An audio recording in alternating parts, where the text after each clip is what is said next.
इस आग में इंसानियत चल रही है।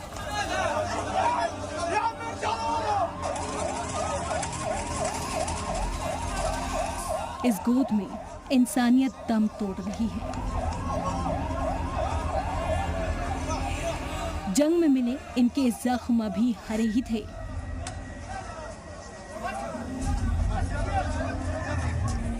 लेकिन क्या पता था कि जिस छत के नीचे वो इलाज करा रहे हैं वह मौत उन पर ऐसे बरस पड़ेगी।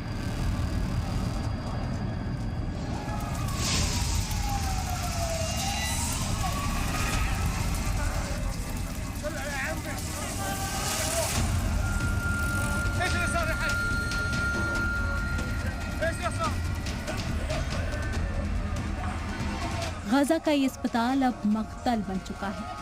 उन मरीजों की कब्रगाह जो यहाँ कल तक इलाज करा रहे थे। हमास इजराइल जंग के 12वें दिन अस्पताल पर ऐसा कहर बरपा कि इंसानियत दम तोड़ने लगी।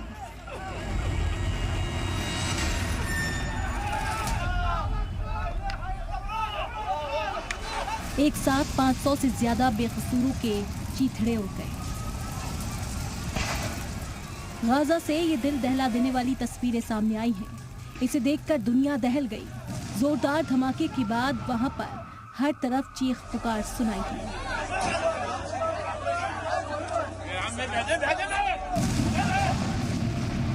गाजा पट्टी के साखरी क्रिश्चियन अस्पताल में हमले के फौरन बाद का जो वीडियो सामने आया है उसमें अस्पताल के अहाते से आग की लपटें उठती दिखी। इन लपटों के साथ ही रुक रुक कर धमाकों की आवाजें भी सुनाई दी और फिर पूरे इलाके में सायरन की आवाज रोंगटे खड़े कर देने वाली थी। हमले के बाद विस्फोट की लपटें थमी तो वहां मंजर और भी खौफनाक था।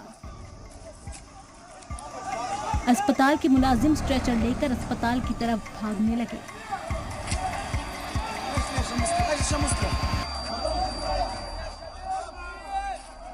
जबकि मकामी लोग और हेल्थ वर्कर जख्मियों को कंबल, चादर और दूसरे कपड़ों में उठाकर पहले से जख्मी लोगों को बचाने की आखिरी कोशिश करते दिखे।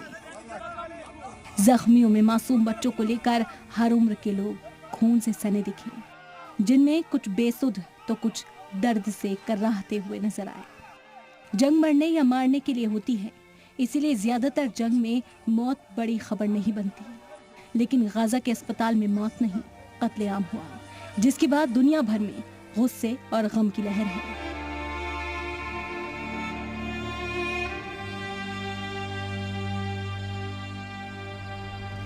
लेबनान के बेरूत में मुजाहिरीन ने अमेरिकी सिफारत खाने के बाहर नारेबाजी की। जॉर्डन के अम्मान के अस्पताल अटैक के खिलाफ मुजाहिरीन ने सड़कों पर उतरकर एहतजाज किया। वहीं इराक के बगदाद में अमेरिकी सफारत खाने के बाहर मुजाहरा किया गया। मुजाहिरीन ने अमेरिकी सफारत खाने की सिक्योरिटी घेरा तोड़ने की भी कोशिश की। युद्ध कैसा भी हो, कितना भी भीषण हो, लेकिन नागरिकों को, स्कूलों को, आम लोगों के ठिकानों को और अस्पतालों को निशाना नहीं बनाया जाता है। अंतर्राष्ट्रीय युद्ध के नियमों के तहत यह अपराध है और इसके लिए सजा का भी प्रावधान है।